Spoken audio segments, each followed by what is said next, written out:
Welcome back. We are going to take a look at the compost pile today and get a little update on what's going on with it. Hang on.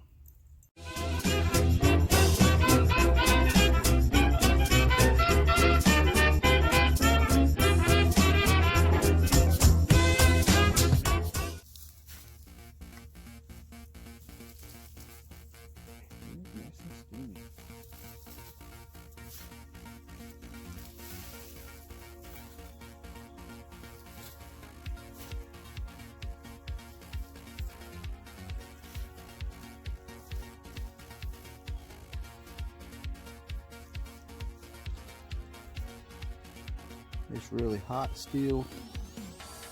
Things are breaking down.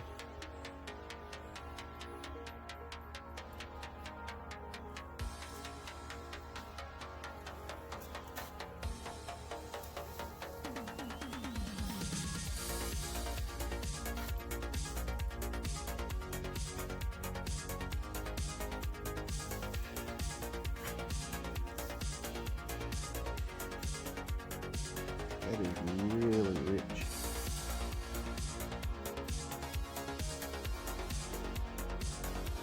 I can obviously tell what is pine straw, what were leaves, and a little bit of grass clippings in here.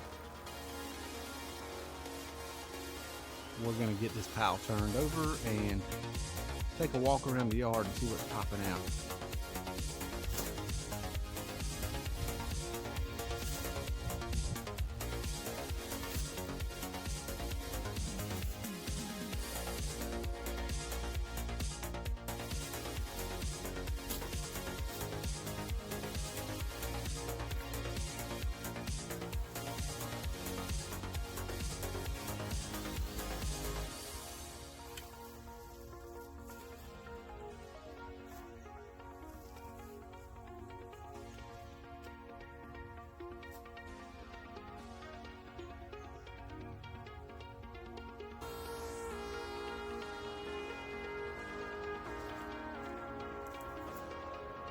Starting to get some earthworms in here.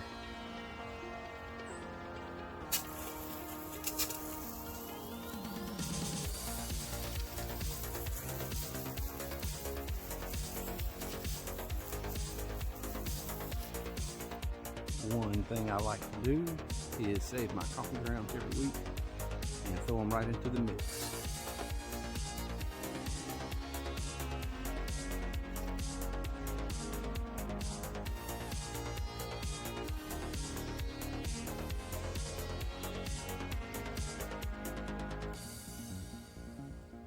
One of the more important things to remember is to keep the proper amount of moisture in your pile.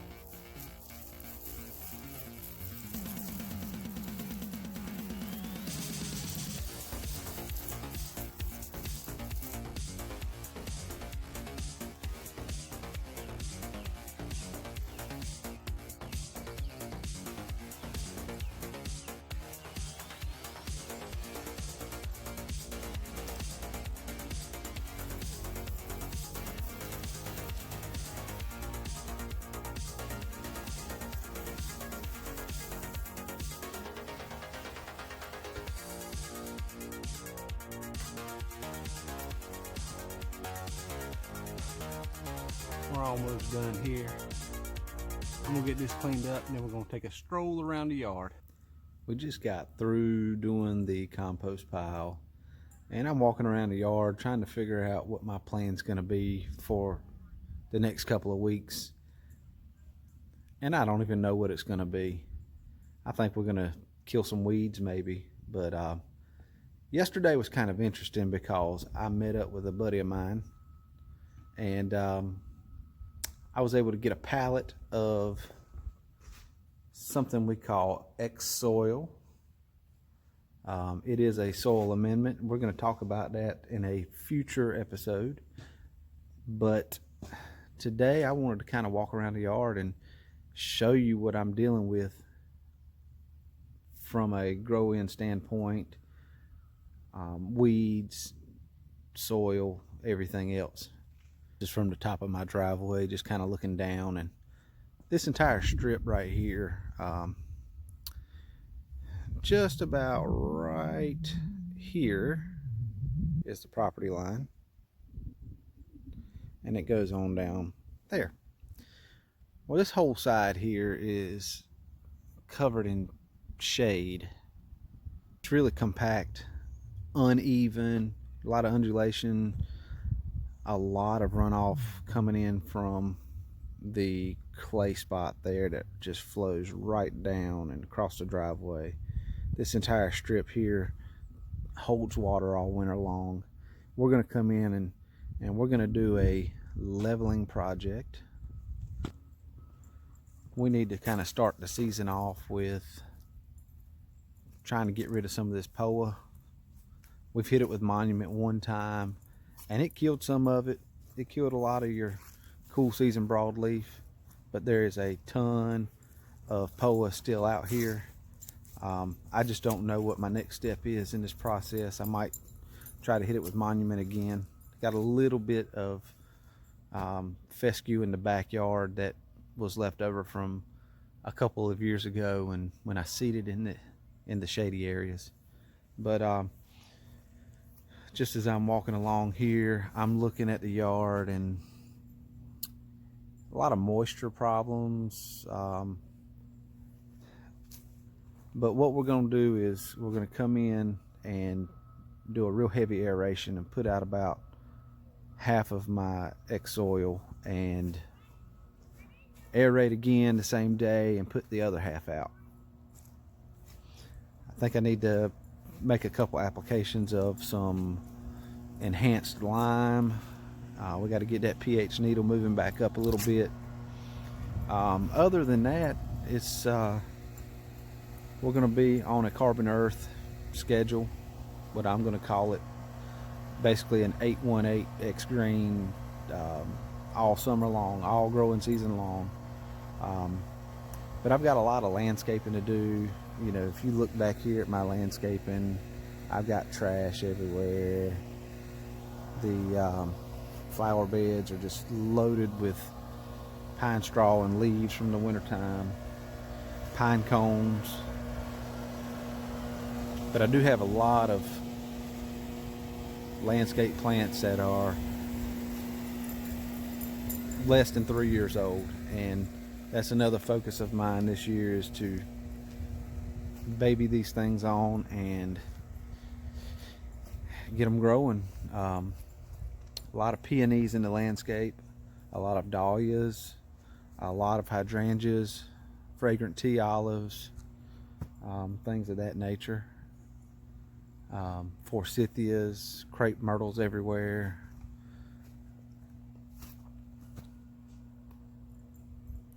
Post down below what kind of landscape plants you guys have that you really like. If you have Zoysia, tell me what your fertility plan is going to be this year. We'll talk about it. I'll give you my advice, you give me your advice, and we'll see what we can work out for you. But if you hang with me this year, I'm going to definitely show you how Zoysia can shine even in a lot of shade. Super heavy shade, like over my shoulder here beside my ear, you'll see bare spots. Those back corners, as well as this back corner here beside my ear again, is so shady that it just won't grow at all. But we're going to work on that. I think we might try a growth regulator. Somebody contacted me today about some T-necks, so we might just split some T-necks that he ordered. I've never tried it before, but I'm willing to try it in these shady spots and see if it helps this grass do a little bit better. I'm also going to try to plug in some El Toro this year, and El Toro is very similar to the Z52 that I'm growing now, but it is a little bit more shade tolerant. So I'm thinking that's might be the difference in, you know, terrible grass and maybe having a little bit in those really shady areas. But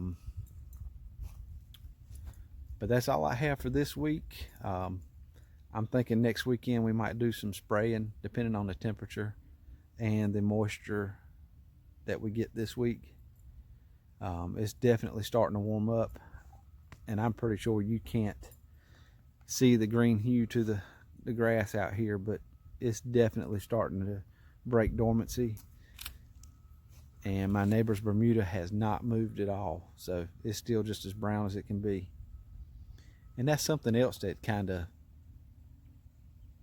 I think about is every year my zoysia is the first one to wake up. The first one is completely fully green before my neighbor's Bermuda grass and my other neighbor's centipede even starts to break dormancy. But when you read online, it's supposedly the last one to break dormancy, and normally sometimes the first one to go into dormancy. And I found that it's completely opposite in my case. Maybe it's just a variety, I don't know. But thanks for tuning in. I almost forgot. There was something inside the house I wanted to show you. Well, when you look right here, I have about 9 or 10 begonias that we're going to put and plant in some small pots.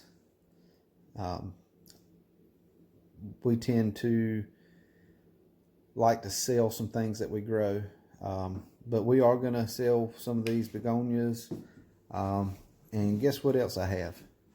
These are some of my border dahlias, which grow about 18 inches tall and flower profusely. And I'm going to add these to the landscape. I don't know how many there are here, about 20.